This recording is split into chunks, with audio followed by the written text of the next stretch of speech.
I ordered a quadruple martini. I told the barman to put it in a pail or a dog dish. He brought me a pitcher and a glass and cleared out fast. I drank. I kept my back to the ballroom and heard it fill up behind me. I heard people at the bar whisper, "That's Dick Contino." I kept my snout in my glass. The booze sparked political conversions and apostasies. I moved left and denounced Joe McCarthy. I moved right and shot Alger Hiss 2,000 volts. I freed the Scottsboro boys and beat Helen Gahagan Douglas to death with my accordion. The booze enlightened. The booze obfuscated. I figured I'd see Viv and respond to stimuli like Pavlov's fucking dog. I heard a familiar voice. I recognized it. I glanced 2 stools down. Jean Biscalas plucked the fruit off an old-fashioned. L. Trent Woodard sucked the cherry out of his Manhattan. I saw Woodard. He didn't see me. I eavesdropped. Biscalas made small talk. Polio and Sister Kenny. Blah, blah, blah. Woodard said, "Sheriff, let's talk turkey. You can't let Bill Parker and the city cops bootjack all that money. You can't." Woodard saw me. He dropped the sheriff in mid-spiel and slid 2 stools down. I slid to the far right and got right up in his face. "Back off, baby doll. I'm a pistol-packing white man, and I don't like your leanings. And don't blast the LAPD and invoke me in the same breath. Those guys are the thin blue line between freedom and the fifth column." Woodard dropped his glass. A priest spun off his stool and spilled scotch in my lap. I shouted my declaration. My chest mic must have caught every word. I locked orbs with Woodard. An eyeball duel ensued. I broke it off and barged into the crowd. A little bit of my soul broke loose and bopped off unbidden. People watched me pass. I heard a dozen Dick Continos. Tuxedos and taffeta swirled around me. I caught a split-second blip of Chief William H. Parker in dress blues. I walked out to a palm-lined portico. It was private and peaceful. I figured she'd find me and pounce. I leaned on a railing and watched cars bomb down Wilshire. I counted up from 0. She pounced at 22. "I thought you'd at least send me an autographed picture." I pulled a perfect pivot and spun around close enough to kiss her. I said, "I knew you'd be here." She smiled. She smelled like tweed or jungle gardenia. She was 49 or 50 and looked it. She wore a tight black gown. Her right breast was half again as large as her left. Her cleavage dipped proportionately. Her right nipple was half exposed. It was dark and pebbled up from cold air or excitement. I wanted to fuck her. My heart lurched to the left. "How did you know I'd be here?" Freddie O briefed me. He said to cite Harrison Carroll's column. I stepped closer. Viv reached up and tossed her hair off her right shoulder. I saw a razor neck under her arm. I said, "I read about the Sister Kenny thing, and I saw your name mentioned." Viv stepped back. Her heel snagged on her floor-length hemline. She tottered and caught herself. My heart lurched. I wanted her to reach for me. I looked over her shoulder. Her husband slid through the ballroom. He had one arm around a young man. Viv said, "Can I tell you why I came on so strong?" I nodded. I jammed my hands in my pockets. I didn't want to touch her too soon. She said, "To begin with, I acknowledged our age difference and decided to risk the chance that you'd find me elderly. Then I thought you might be lonely and vulnerable after all that time in prison and Korea. Then I thought I owed you something for the injudicious way my husband has expressed his admiration for you. Then I thought that anyone who's been as candid about their fear as you've been would appreciate my candor and not judge me as desperate. And then I figured I'd better act fast before I hit menopause and get indifferent to sex. My heartbeat escalated. My chest expanded. A strip of Harvey Glatman's tape popped loose. Viv said, "Say something. I had that speech prepared, and you're just looking at me." I said, "Your husband's in the next room." She said, "He's a homosexual, and he wants me to be with you." I said, "What?" She said, "You're an artist, so don't pretend you don't understand."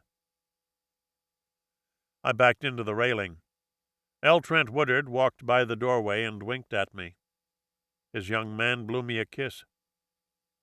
I said, "Jesus fucking Christ." Viv said, "Be less vulgar, and follow me home. I'll be in the Packard Caribbean." Viv led the way. I followed. The nut ward guy and the goon tailed me. We caravanned to 3rd and Muirfield. The nut ward guy and the goon goosed my tailpipes. Viv stopped in front of her house. She pointed me into the driveway and pulled up behind me. She boxed my dad's car in. She didn't want me to rabbit. The pad backed up to the Wilshire Country Club. Viv walked in ahead of me and turned on some lights. The nut ward guy and the goon disappeared down the block. The house was big and salmon-pink Spanish. I walked up and peeped the peephole. Smoked glass smeared my view. My martini-mottled mind went wild. I saw Kami Commissar Corps. I saw my mom strapped to a rack, Trent Woodard brandishing a branding tool. Dig that hot hammer and sickle. I blinked. I saw a dozen old women. They were dowager demons and sex-starved succubi. They craved my seed. They bared their geriatric genitalia. Viv was their siren and shill. Trent couldn't get hard and hose women. They needed me. I blinked. A car pulled up to the curb. Somebody whispered, "Ring the bell, shithead." I yipped and cringed. I turned around. I saw the nut ward guy and the goon in the goon-mobile. I rang the bell. Viv opened the door. My peephole panorama went poof. I stepped inside. Viv handed me a martini. I sniffed it for Spanish fly or knockout drops. Viv shut the door. My drink looked kosher. I chug-a-lugged it and ate the olive. The living room was king-sized and leftist primitive chic. Labor posters, furniture fabrics finished in gold filigree, atavistic statues with fat phalluses and pointy pudenda. Viv tracked my eyes. "I'm eclectic, and the fertility gods are special to me." I said, "You married a fag, so I guess you needed all the help you could get." Viv walked to a sideboard and mixed herself a martini. My martini sent me mixed messages. Fuck her. Don't fuck her. Fuck her rich red pawn of a husband. Fuck the LAPD for the way they fucked you. Fuck everyone and fuck no one at all. Viv said, "You shouldn't underestimate my husband. He has some powerful allies." "I know. I saw him talking to Sheriff Biscalas." Viv dropped an olive in her drink. "Gene's a friend, yes. He kept Trent out of the papers when he got picked up during a fruit roust at some joint in West Hollywood." Viv smiled. "You're correct. He saved Trent from a great deal of embarrassment and turned him into quite a resource." "What do you mean?" "That Trent's a good lawyer, and Gene Biscalas isn't so blinded by a hatred of homosexuals that he can't utilize his talent." I said, "Too bad the LAPD doesn't feel that way." Viv sipped her drink. Yes and no. For one, Trent hates them too much to work with them. Jean hates them too, and Trent's been working with him on this budget contretemps that the sheriffs and the LAPD are embroiled in. On the QT, you mean? That's correct. Jean doesn't want it known that Trent's working with him, and Trent doesn't ever want the LAPD to learn that he's quite fond of young men. He's quite sure that the LAPD is out to compromise him any way they can, so of course he's remained quite discreet. I looked around the room. The labor posters were laid out in gold-lacquered frames. Is Trent an actual communist? Viv laughed. Nobody with brains and a soul is a real communist. What about commie front groups? For instance? I pulled names off Freddie O's crib sheet. The People's Committee for a Free Philippines, the Free the Rosenbergs Defense Fund, the National Alliance for Social Justice, Viv cut me off. It sounds like you have those names memorized. I shuddered. My chest mic shifted and settled off to the left. Viv said, "Fixate on me. Don't fixate on my husband." I got pissed. I got wild hair up the ass pissed. I can't get work because of your husband. He's run a big goddamn guilt by association number on me. Viv shrugged. Then work for social justice. Teach underprivileged Negro children to play the accordion, and I'll pay you what Las Vegas entertainers earn. Don't blow your cool. Don't blast your cork. Don't... Really, Dick, you must overlook the few injudicious comments my husband has made about you. Look to the real historical source of your troubles and try to understand the big picture. I tamped my temper down. For instance, my husband is involved in big issues. For instance, a woman came to Trent recently. Trent wouldn't tell me her name, but he told me she broke up with her boyfriend, and she knew something about a horribly draconian LAPD plot to initiate some truly fascistic measures. All of it tied in to TV propaganda. You see, Dick, those are the types of issues my husband deals with. My skin prickled. My hackles hopped. The pitch tweaked and tantalized me.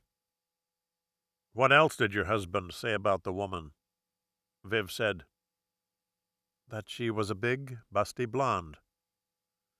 My synapses snapped and snagged a connection. Joy Lansing was a big, busty blonde. Harvey Glattman said she just dumped Jack Webb. Webb, LAPD lapdog, TV propaganda, dragnet, top-rated TV fare, and the LAPD's PR lightning rod. Viv said, Dick, what is it? You look abstracted all of a sudden. I moved in on her. I mixed a martini and guzzled it for guts. Viv ran a slow hand down my cheek. I'm tired of talking about my husband, and I'm tired of talking in general. Let me duck into the loo for a moment. I kissed her hand. I made her as musk as Machiavelli's Midnight Madness. She smiled and popped into a powder room by the door. I popped to the front window. I pulled the drapes. I doused a light behind me and looked out. A breeze blew in. I peeped and perked my ears. 2 cars at the curb. A curbside confab. The Nutward guy and the goon. Danny Getchell and the kid who cozied up to Woodard at the gala. Standing and smoking and staring into a book. The goon said, What's that? The kid said, It's a fucking thesaurus. Danny said, Limp-wristed lawyer lollygags at Lavender Love Fest. Pinko plutocrat paralyzed as cop's cop pre-adult playmate. The kid said, Cute, but remember, a C-note down and no ass action. Come here, Dick. I pulled the drapes. I turned around slow. Vivid Viv in a sheer peach peignoir, embroidered, crossed cocks and pointy pudenda and fierce fertility gods. Come here, Dick. She wanted to siphon my seed. She was the succubus. I panicked. I tore through my pockets for garlic cloves or wolf's bane. Viv jumped on me. She tore at my jacket. She tore at my shirt. She tore at the power pack packed on my pectoral muscles. She stopped. My microphone flopped free and dropped down to my cummerbund. She saw the wires and the tangled-up tape. The succubus shrieked. She clawed my chest and kicked me in the balls. The succubus went for my eyes. I blocked her hands. I judo-chopped her. I caught her on the neck and dumped her flat. I ran. I got out the door. The nutwart guy and the goon counterattacked. They jumped in their car and blocked off the driveway. I went for my car keys. They were gone. I lost them when I grabbed for garlic cloves or wolf's bane. Somebody whispered, "Get back in there and fuck her." Danny Getchell whispered, "Don't run." Somebody whispered, "Quiet or she'll hear us." I ran to the Packard Caribbean. I found the keys in the dash. I hit the gas and rammed my dad's car. It spun into the big backyard. It spun off wet grass and spun into a swimming pool. It sunk down to its tailpipes. I hit my headlights. I saw a trellised fence and a dark golf course. I punched the gas and plowed through the fence and spun fishtails and wild figure-eights. Chapter 5. I made it up to the Strip. I leveled 9 golf holes and left 3 miles of grassy tire tracks behind me. The Packard was mud-mottled and stained grass green. I ditched it with the valet outside Ciro's. I walked in and caught 3 bars of You Belong to Me. It tremoloed and trickled through the foyer. I stepped into the main room and caught it full on. Joy Lansing held the room hostage. Blonde hair and spray-painted spangles in a hot spotlight. I stood at the back and scoped the room long distance. Harvey Glatman stood behind some drapes, draping off a side exit. He stared at La Lansing. He had his hands full. He held out a little camera. The drapes popped and puckered off his pelvis. Harvey was pounding his pud. I looked left. I looked right. The room rocked to a torch-song tempo. Jack Webb sat ringside. He wept into a Rob Roy and tossed red roses on stage. Joy ignored him. 2 toady types consoled him. They screamed LAPD. The scene outside the Woodard house screamed back up Shakedown. I was set to crucify a commie. Hush Hush was set to humble him as a homo. The package screamed LAPD. Joy whispered. Joy warbled. Joy torched Jack Webb's heart and tossed it away. I couldn't brace her yet. I got the Packard and laid tracks for the San Gabriel Valley. I found the location. I watched Private Hell 36 wrap. The chute had to shoot into my whole web of intrigue. They shot at a trailer park in downscale Duarte. I parked in a vacant lot across the street. I found binoculars in the back seat and freeze-framed my focus. Arc lights gave me added eyeball oomph. The trailers were beat up and slapped down in rows, sans tow hooks and cars. They looked empty. The crew stood on a pavement patch off to the left. They looked itchy. They dispersed at 12:01 a.m. They peeled out in individual cars. They left their arc lights up. 2 people stayed behind and paced the pavement. Ida Lupino, Steve the Schwanz Cochran. Ida smoked and sucked on a hip flask. The Schwanz sniffed a dress rack. It was standing by a trailer marked number 36. I waited. I watched. 12:08 a.m. A car pulls up. Freddie O and Johnny Stompanato get out. Ida shoots Freddie a tongue kiss. Johnny Stomp shoots the Schwanz a mean look. Stomp enters number 36 and exits with a small movie camera. The Schwanz dumps it in Freddie O's car. 12:13 a.m. An LAPD van pulls up. 6 women hop out. They're dressed in jail denims. The driver hops out. He's dressed in LAPD blue. The girls hit the dress rack. The girls hit number 36. The girls exit looking vampy and dressed va-va-voom. The Schwanz licks his chops. 12:26 a.m. The girls get back in the van. Ida and the Schwanz hop in Freddie O's car. Freddie and Johnny Stomp hop in. The LAPD man pulls down the arc lights and straps them to the roof of the van. 12:34 a.m. The car pulls out. The van pulls out. I pull out behind them. We drive 3 blocks east. The car and the van pull into a courtyard motel. I pull into a vacant lot 50 yards east. The Lark Crest Motel. Abandoned. 1 light in 1 room lit. A long string of dark doorways and windows. I grabbed my binoculars. I crept into the courtyard. I peeped the scene perspiringly close. 12:46 a.m. The girls hit the lit-up room. The cop hauls the camera and arc lights in. Ida and the Schwanz hit the room. 12:50 a.m. Johnny Stomp walks around the courtyard. He opens the doors and turns on the lights in every other room. 6 rooms are now lit. 6 rooms remain dark. 12:59 a.m. Freddie O hauls a box from his car. He circuits the 6 lit-up rooms.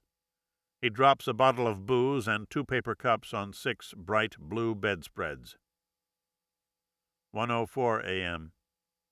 The cop climbs in his van. He unloads a dolly. It holds 6 movie cameras.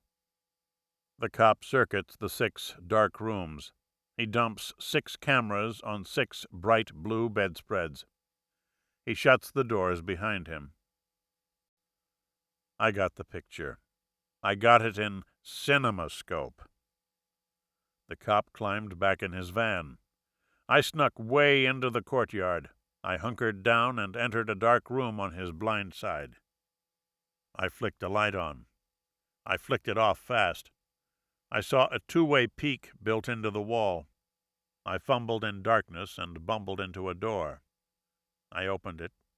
I entered a lit-up love room. The 2-way looked out on the bed. I pulled a microphone and power pack off my chest and taped it to the bottom of the mattress. I snuck back to the vacant lot, slow. I grabbed my binoculars. I waited. I watched. I patiently peeped the courtyard. I listened to the grunts and groans in Ida Lupino's room. 1:36 a.m. Ida's door opens. Johnny Stomp walks out. I get a 2-second tantalization. Ida's got her camera in tight. A blonde's got the Schwanz trapped in her tonsils. He's huge. He's a pineapple impaled on a pipe threader. Stompanato shut the door and lit a cigarette. I waited. I watched. I patiently peeped the courtyard. 2:08 a.m. 6 cars pull in. 6 middle-aged men jump out. They've got smirks on their lips and guns on their hips. They whoop. They holler. Johnny Stomp greets them. I zoomed in on their cars. I latched my lenses on their license plates and memorized them. I ran to my car. I peeled out. I heard Ida Lupino yell, "Cut! That's a take!" 3:26 a.m. I peeled into the alley behind Ciro's. There's Joy Lansing. She's dressed in a Girl Scout getup. She's dumping red roses in a trash bin. She blinked into my headlights. I doused them. She said, "Jack, Jesus Christ." I got out of the car. A flashlight flashed me. Joy said, "Jesus, Dick Contino." I didn't know what to say. I hummed 3 bars from Lady of Spain. Joy laughed. "I don't know what you're doing here, but at least I know that Jack didn't send you." I leaned on the trash bin. Joy flipped off her flashlight. A late moon lit the alley low and languorous. "How do you know Jack didn't send me?" "Sergeant Joe Friday and you?" I laughed. "You haven't asked me what I'm doing here." Joy lit a cigarette and looked me over. "You're wearing a tuxedo, and you look like you've been crawling in dirt. Your shirt's unbuttoned, and it looks like you've shaved your chest." I couldn't begin to guess. "And as long as Jack didn't send you, I don't care." I laughed. I coughed away a cloud of Joy's smoke and tossed her a teaser. "I heard you and Jack broke up. I think I read it in Hush Hush." Ba-boom, bam, bingo. Joy went bug-eyed and choked on a chestful of Chesterfield. I let her cough up some composure. She came back strong. "Over's over. Jack didn't want to get married and have kids, and I did. I wouldn't be playing den mother to a bunch of Mexican brats in Boyle Heights if I didn't. Jesus, I mean, look at this outfit." I tossed teaser number 2. Politics had nothing to do with it? Joy dropped her cigarette and stepped on it. "I'm an actress, a chorus dancer, and an occasional singer. I've got about as much interest in politics as you do." "You'd be surprised." "Try me." "Try this. You went to L. Trent Woodard last year. You told him you had inside information on an LAPD plot to put out propaganda on TV. I'm betting Jack Webb was in on it, and I'm betting you had second thoughts and just dropped the whole thing. And I'm betting Woodard can't put any more of the plot together." Joy said, "Jesus, Mr. Accordion." She said it breathless and very hush-hushed. I said, "I nailed it." Joy lit a cigarette and flicked ash off her Girl Scout sash. "I got a hold of some Dragnet scripts that Jack and Chief Parker wrote. They had Joe Friday running speeches on how the LAPD needed to round up all the bums in Los Angeles and deport them to Cuba permanently, and how they needed to establish debtors' prisons and work farms to take all the deadbeats off the streets. I told Jack, you and Bill Parker can't possibly be serious about proposing this sick shit. And Jack said, "It isn't sick, and we'll shoot those scripts when the time is right." Puzzle pieces popped into place. I said, "Does Jack know you approached Woodard? Does he know that this sick shit convinced you to leave him?" Joy shook her head. "No. He thinks the marriage issue queered things. And wait, it gets sicker." I sniffed Jack Webb's red roses. Joy shut the trash bin and smothered the smell. I overheard Jack and Parker talking a few times. Their plan was to shoot the scripts and air them on Dragnet, to soften the public up. Then they'd get up a public petition to deport the bums and build the debtors' prisons and work farms. Now dig this. Jack and Freddie Otash own a big construction firm under the table, and Parker's tight with that Cuban dictator Fulgencio Batista. The plan was for the LAPD to sell the bums to Batista, so he could use them as slaves in his sugarcane fields, and Jack's construction firm would get the contract to build the debtors' prisons and work farms. And once they were built, the inmates would build the sets for all the movies Jack wanted to make. The only thing holding all this back was seed money. They needed a few quick million to get things going. More pieces popped into place. I said, The LAPD's tangling over money with the sheriffs right now. Parker wants to get his hands on that seed dough. Joy shivered. William H. Parker is the devil with horns. I said Freddie O's right up there. He is. He's got a big dirt dossier on all of Parker and the LAPD's enemies. And he's got this sick twist, Harvey, who does bug work and phone taps for him. Harvey's got this sick thing for me. He used to follow me around the set when I visited Jack. Pieces percolatingly popping into place. And Cal Dinkins is, tight with Jack and Freddie? Yes. Dick, how do you know all? And the LAPD dirt dossier is sort of like the big hush-hush master file that Freddie O's supposedly got? Yes, but it's all one file, and Parker and Otash decide who gets smeared. And it's all so ugly that I wish I didn't know about it. And Joy ran out of breath and lit a cigarette. I said, I need a tape recorder, and I need to get some license plate information. Joy squawked like a squad car squawk box. She popped out a parcel of penal code numbers, dragnet style. I know how to do things like that. Jack taught me. And I've got a tape gizmo inside. I pulled a pen from my pocket. Joy pulled some paper from her Girl Scout skirt. She leaned over. I used her back for a blotter and jotted down my vehicle dope. She ran into the club. I bayed at the big, bright moon. Pieces palpitatingly popping into place. A Bonnaroo blonde to rescue and redeem me. Joy jumped into the alley. She handed me a tape rig and a scratch pad sheet. I got the vehicle information and ran an employment cross-check. The 6 registered owners are all members of the L.A. County Sheriff's Department. I bayed at the moon. I grabbed Joy and kissed her. She kissed me back hard. I tasted tobacco and sweet vermouth on her tongue. We broke the clinch. Joy said, Be brave and stupid. I go for guys like that. I drove back to Duarte. I hit the Lark Crest Motel at 5:33 a.m. The courtyard was deserted and dead quiet. I hit Love Hut number 9 and pulled my power pack off the mattress. I pulled the tape spool out of the pack and popped it in Joy's tape rig. I sat on the bed. I hit the play button. I heard bits of the Wilshire Ebel Bash and my clash with the succubus. I heard tape hiss and fuck sounds and a real male and a fake female climax. I heard voices. Male voice. Sweetie, that was Jesus. Female voice.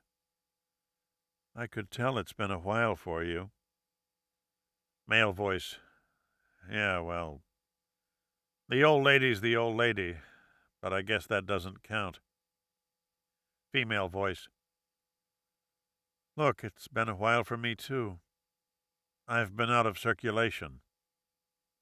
Male voice. What do you mean? I thought you got bit rolls at MGM and lived here in L.A. Female voice. Yeah, I do. It was, well, just a figure of speech. Male voice. I'm glad Stompanato sets up these stag nights. We all work hard, and we need to blow off some steam from time to time. Female voice. You must be really busy. Didn't it say Captain on that badge you showed me? Male voice. That's right, sweetie. I'm a captain on the inspector's list. Female voice. Tell me what you do. I just love to hear men talk about their work. Male voice. Well, I run the West Hollywood substation. Female voice. That's my old stomping grounds. I used to work at a call house on Havenhurst, and the West Hollywood deputies were good to all us girls. Male voice. Well, you know how it is. One hand washes the other. Female voice. I think I know what you mean, but tell me more. Male voice. Well, on the QT. All the call houses in the county kick loose donations to the sheriff's annual rodeo fund, so the money gets laundered that way. See, Gene Biscalas is a good guy. He's not like that prick Bill Parker. And he knows a lot of deputies have drinking problems. So he shoots some of the rodeo money to a hospital where they can dry out. I've dried out there 6 or 7 times myself. Pass me that bottle, will you, sweetie? Female voice. Tell me more. I heard footsteps. I tossed the tap shit out a back window. The door blew off its hinges and landed on my lap. 2 men charged me and beat me blank with big black saps. I woke up chained to a chair. I saw a dress rack and an arc light.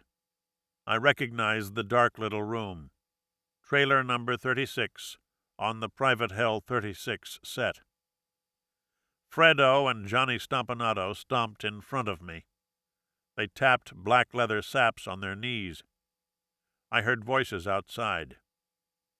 Jack Webb and Ida Lupino. My head hurt.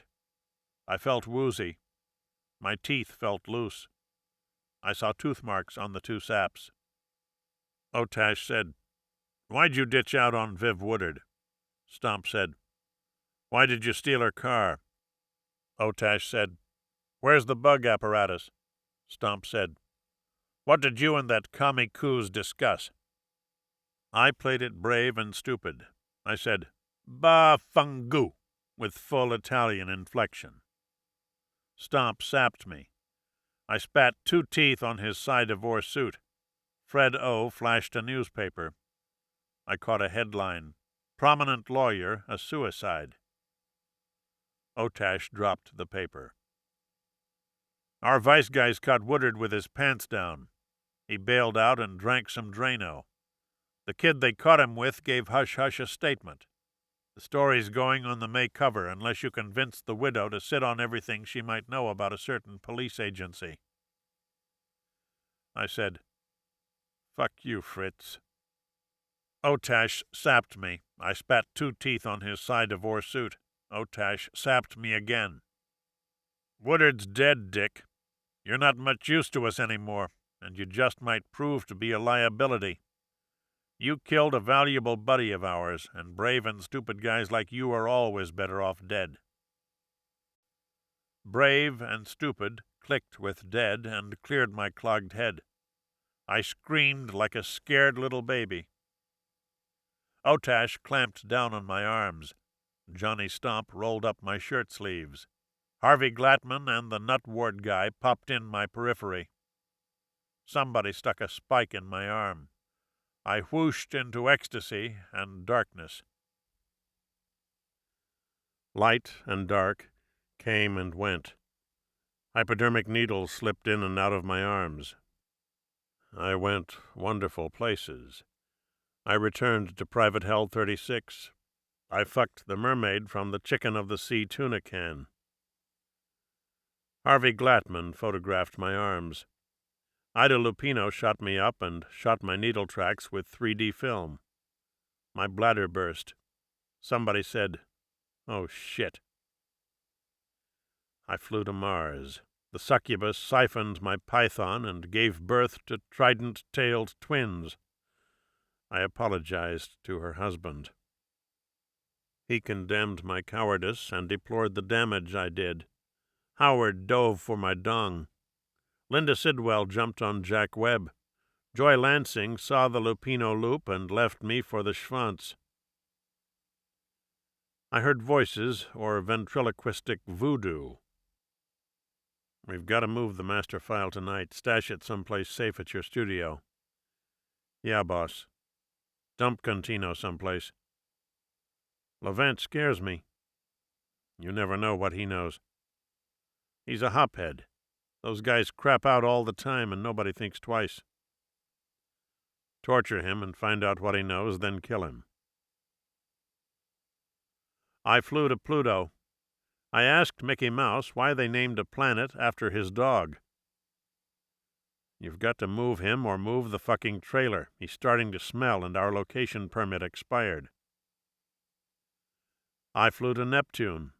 I flew back to Private Hell 36. Joe Friday said, "Hitch the trailer." A spike went in my arm. I flew to Venus. It looked like Las Vegas. I wondered how that could be so.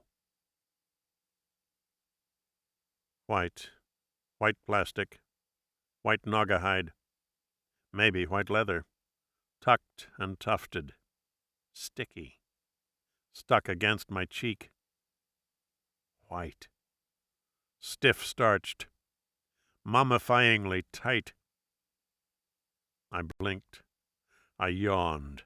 I tried to rub my eyes. My hands didn't move. My arms didn't move. I had myself in a bear hug. A big bug bounced my way. He bopped over white tucks and tufts. He got close. I tried to swat him. I couldn't break the bear hug. I rolled away. I slid on sticky white webs. I saw white-webbed walls and a white-webbed ceiling. My head hurt. My body throbbed. My white world wiggled and wobbled. It hit me. Padded cell, straitjacket, voices or ventriloquistic voodoo. Torture him, kill him, dump Contino someplace. I remembered Mars and the mermaid. I remembered my trident-tailed twins. I remembered the hypo hits that hopped me up on Big H. I diagnosed my dilemma. I was hooked on horse. I shook, I shuddered, I shivered. I decided to probe my prognosis. I rubbed my cheek against white rubber. I felt a sticky 2-day stubble. I couldn't be a junkie yet. I still hurt. I still throbbed. My white world still wiggled and wobbled. I was still mummified and dope-doctored. I scanned my white world. I saw a small black square cut into one wall about a foot above floor level. I rolled up to it. Heat hit me. I saw metal grates set 6 inches in. I tried to jam my ass and my rear restraint straps up against them. I couldn't get close. I rolled over and faced the wall. I bit at white plastic. I snapped 3 times and got a good tooth hold. I burrowed, bit and spat, burrowed, bit and spat, burrowed, bit and spat. I chewed a big hole around the grates and slammed my ass against them. Heat. It warmed me and singed me and scorched my ass. I bit the floor to staunch my pain and stifle incipient screams. I smelled toasted white cotton and burning flesh. I slammed my ass in tighter. The pain accelerated. I felt little ass hairs sizzle. I bit down harder and almost choked on a chunk of white plastic. My arm lock went limp. My bear hug broke. I rolled away from the grates and rolled out of my straitjacket. I stood up. I stumbled and fell. My circulation started to circulate. I crawled to a waffle-webbed white door. I crouched. I rubbed my ass. I counted the waffle webs on the walls to stay calm. The door opened at 4,806. A man stepped in. I grabbed his ankles and pulled. He hit the floor face down. I kicked the door shut and jumped on his back. I pressed his face into white plastic.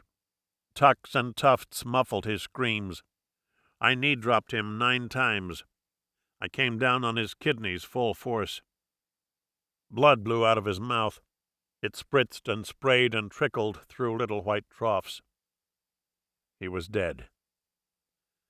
I pulled a key ring off his belt and stumbled to the door. I looked out. I saw an empty hall. I saw a door marked Pharmacy, Restricted. I shook. I shivered. I braced myself into the door. My hands hopped to heavy RPMs. I needed a fix. I looked down the hallway. I recognized the pink walls. I thought I heard a screech 2 doors down. Mount Sinai. The locked ward. I stumbled to the pharmacy door. I fumbled and bumbled my keys. My hands hopped. I stabbed keys at the keyhole. The 4th key let me in. I shut the door. I turned on a light. I dumped 3 drawers of dope into a sink. I dug through digitalis, disoxin, and dilantin. I tossed tuinol and terpen hydrate and shoved seconal aside. I grabbed 4 vials of methadrine hydrochloride and dumped every drawer in the room. I sifted through morphine syrettes and pawed through pills. I found a portable spike and jabbed up a big jolt of meth. I tied off my arm with my black lizard belt and mainlined my way back to Mars. I strafed the stratosphere in 6 seconds. I returned to Earth and ran toward that screech 2 doors down. I kicked the door in. I entered another white world. Oscar Levant was strapped to a king-size dartboard. A dozen darts dotted his chest. The nut ward guy held jumper cables and a squirt gun. The cable cord was socked into a wall switch. He saw me. He squirt-gunned me. He charged at me with his cables. I slipped on wet white plastic and hit the floor. He stabbed at me. He caught me. Voltage bounced off my chest. I rolled into the dartboard. It capsized.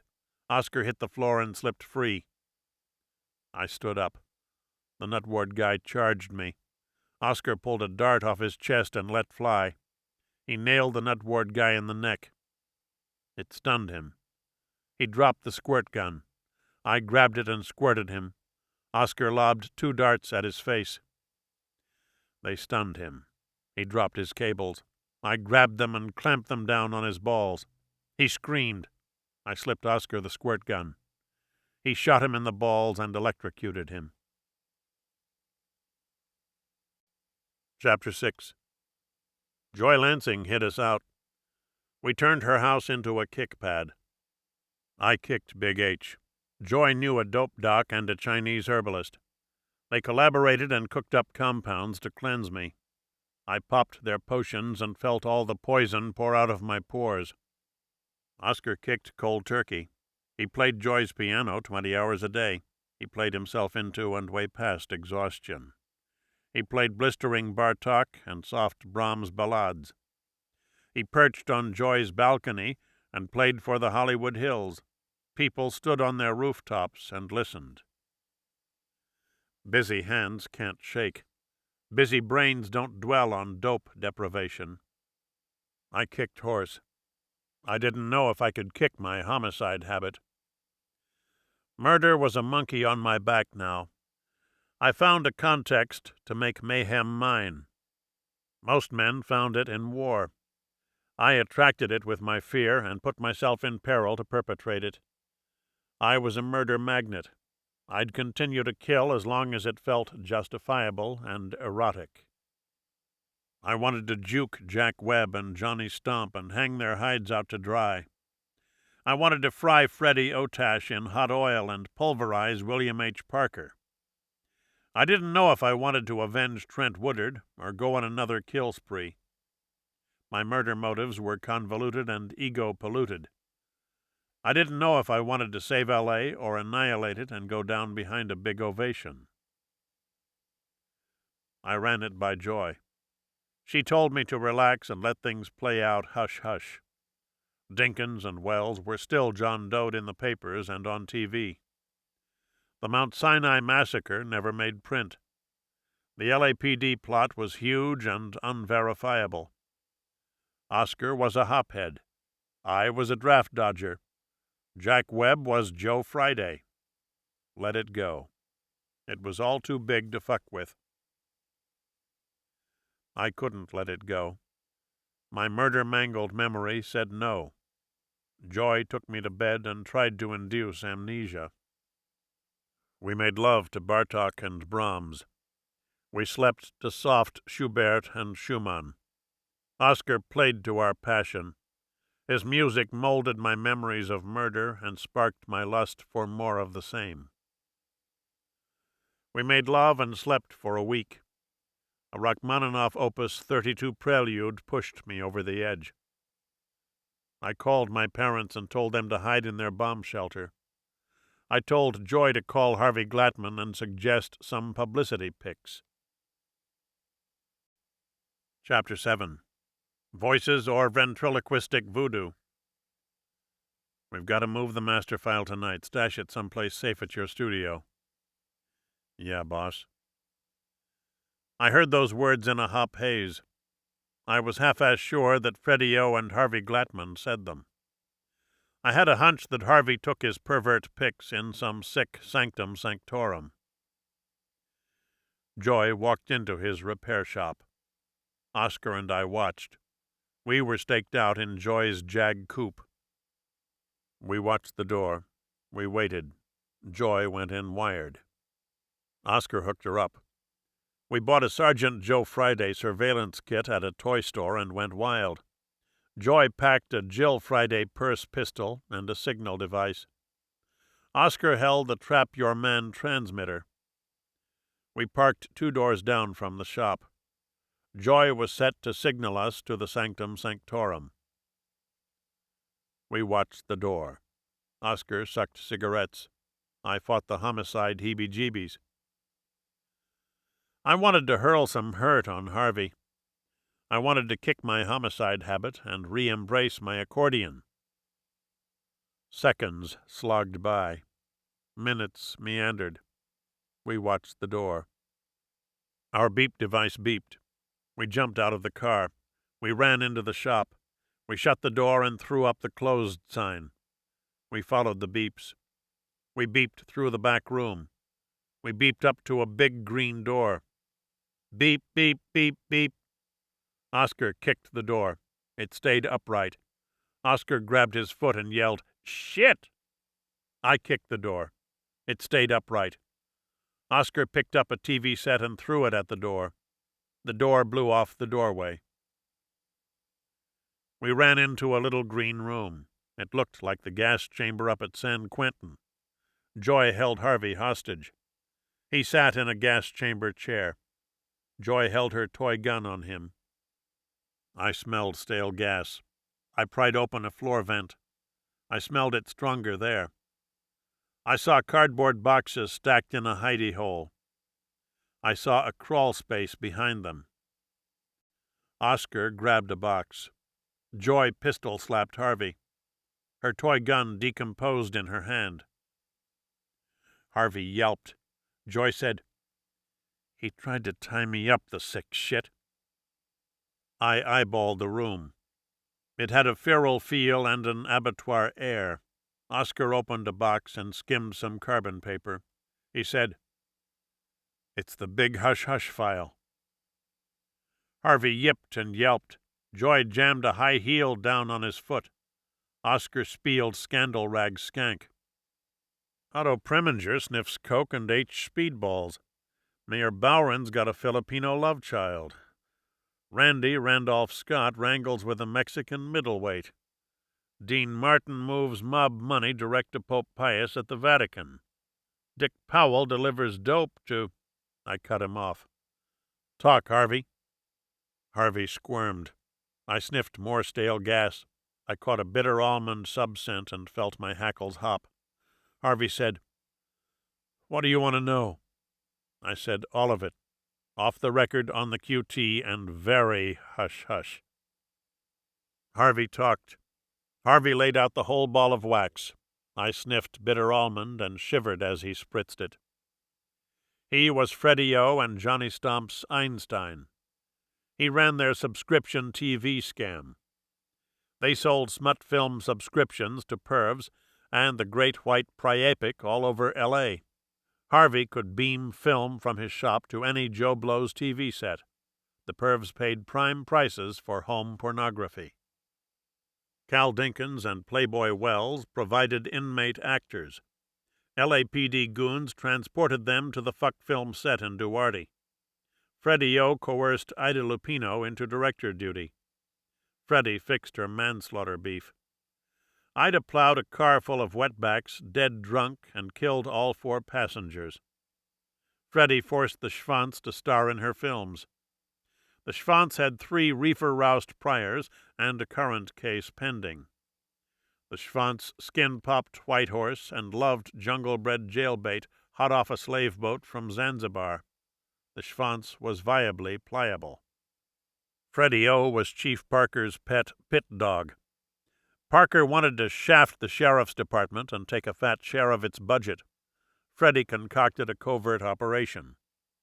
He co-opted Johnny Stomp's Stag Night racket and put 6 ranking sheriff's men in bed with 6 inmate hookers. The men shot their mouths off.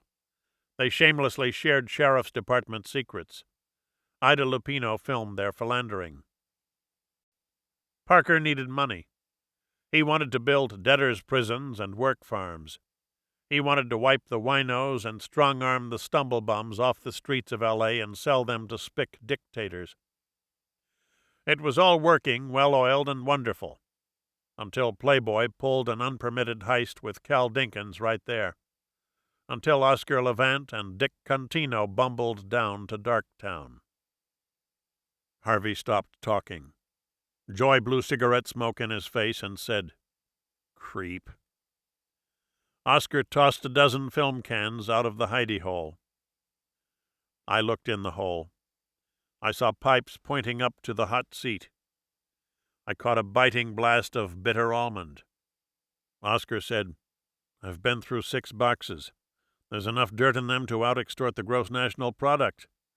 Bing Crosby bangs underage tail in an archdiocesan ark moored in San Pedro.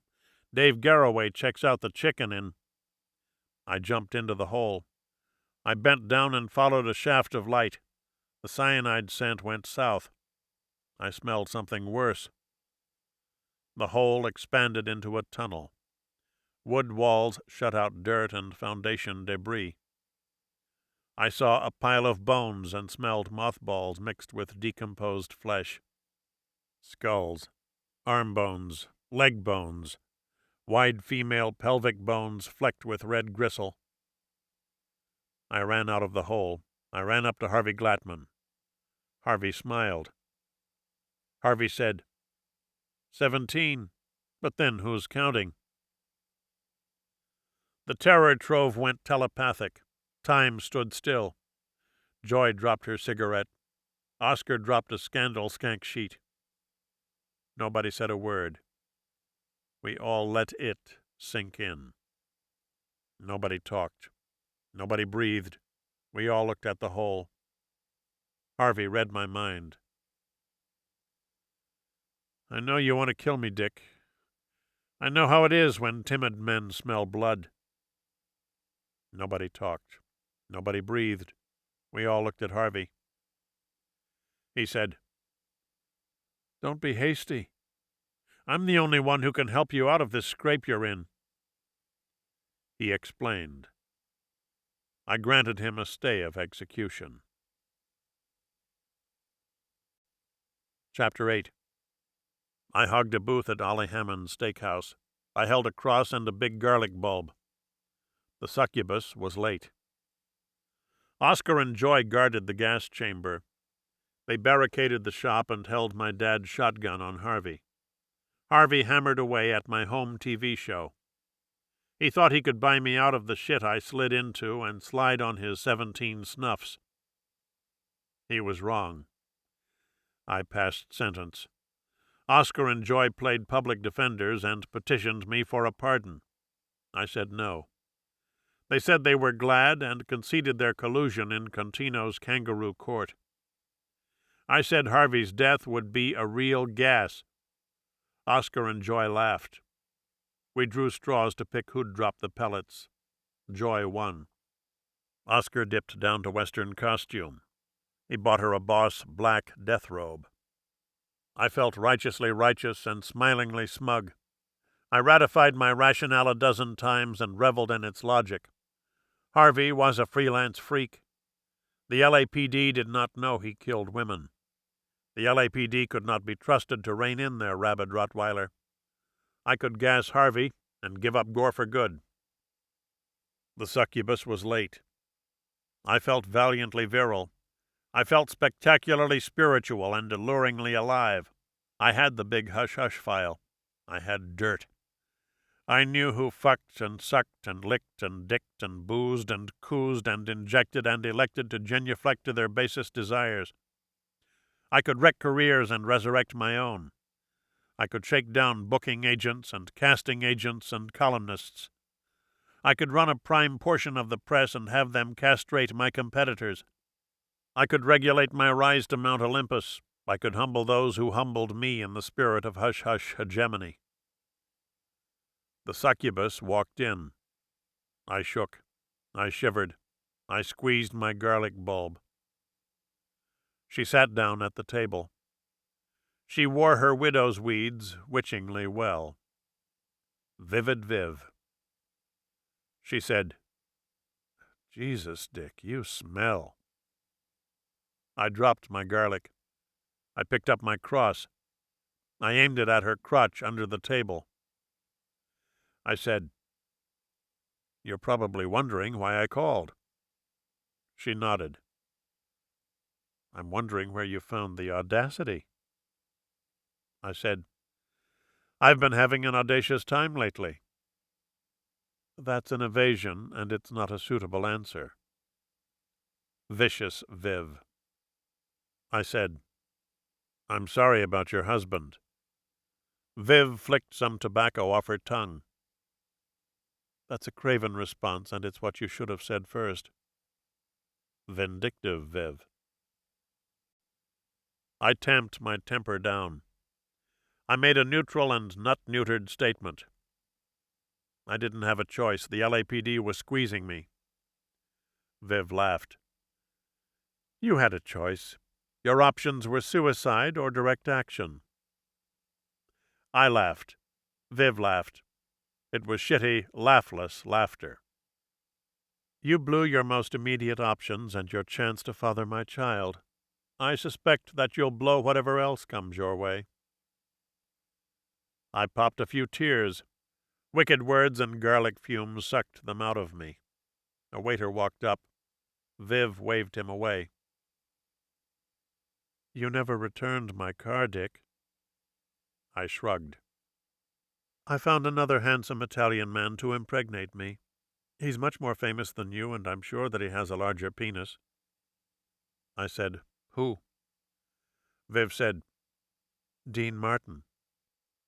I dropped my cross. It hit the floor. It made a whop sound.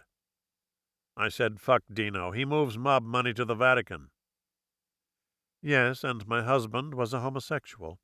If you're trying to shock me or titillate me, you're employing the wrong tactics. I wiped my eyes. I wiped my nose. Viv tossed me her napkin. Tell me what you want, Dick. I'm meeting Dean at Chasen's, and I don't want to be late. I blew my beak on white linen.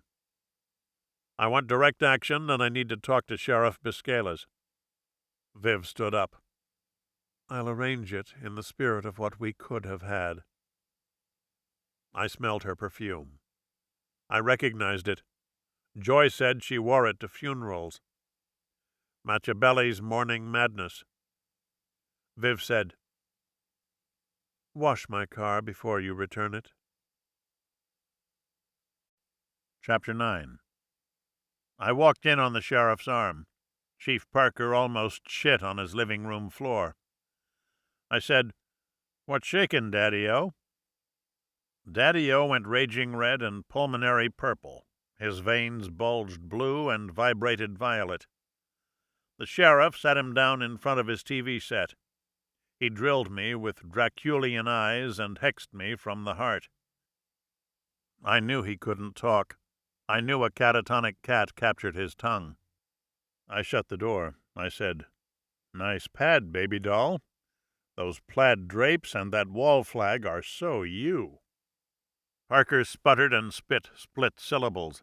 His tortured tongue and paralyzed palate could not connect. The sheriff said, "This won't be fun, Bill, but I can promise you we won't prolong things." I grabbed a spot by the TV set. The sheriff stood beside me. Parker sat 2 feet behind us. I checked my watch. I counted down. The TV blipped on, black magic style. Jack Webb in close-up. Dun-dun-dun-dun, dun-dun-dun-dun-dun.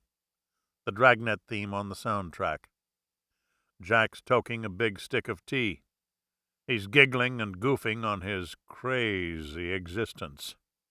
He says, "My name's Friday. I carry a badge. I use it to coerce hookers into blowjobs. My name used to be Webb, but I got lucky and met this tight-ass chump, Bill Parker, who got laid once in 1924, decided he preferred power to pussy, and took over the Los Angeles Police Department." Dun-dun-dun-dun. I turned around. I looked at Parker. I couldn't count the colors he turned. Jack says, "Bill hitched his badge to me, or maybe it's the other way around. But who gives a shit when you're making all this money? And if you think Dragnet is all that I'm talking about, you're wrong. 'Cause we've got some big plans with a Cuban guy named Batista. Off the record, on the QT, and very hush-hush. And Bill's the #1 cop in America, not that faggot gay Edgar Hoover. And boy, do we have some dirt to fuck him with if he ever gets uppity. Dun-dun-dun-dun. Dun-dun-dun-dun-dun." I turned around. I looked at Parker. I couldn't peg all the pastel pallors he passed through. Jack Webb laughed. A man laughed off-screen. It sounded like Fred O. Jack Webb flipped out a fat middle finger. "Hey, Bill, fuck you. This is for that time you humiliated me at the Jonathan Club, you frigid cocksucker. Hey, Bill, your mother fucks the mule down in TJ. Hey, Bill, you better be nice to me, or I'll tell Mayor Bowron your boys set him up with that Filipino whore. Hey, Bill." I heard a shot. The TV screen imploded. Glass blew out the back of the set and took out the window behind it. Diodes decomposed. Wires whipped and wiggled. The console cracked and popped into pieces. I turned around. I looked at Parker. I kicked the gun out of his hand. The sheriff said, "No slaves, no work farms, and no debtors' prisons. No reprisals on Contino, Levant, or their families. No shakedowns on my men, and no more attempts to steal money off my budget." Parker couldn't talk. The catatonic cat had his tongue. The sheriff said, "We're hooked into J. Edgar Hoover and Mayor Bowron's set, and 8,000 random sets in Los Angeles. Nod to signal your compliance." Parker nervously, knellingly nodded and turned 6 sheets of seraphim white. The TV debris ignited. It sparked and sputtered and metamorphosed into a mushroom cloud. I drove back to Harvey's repair shop.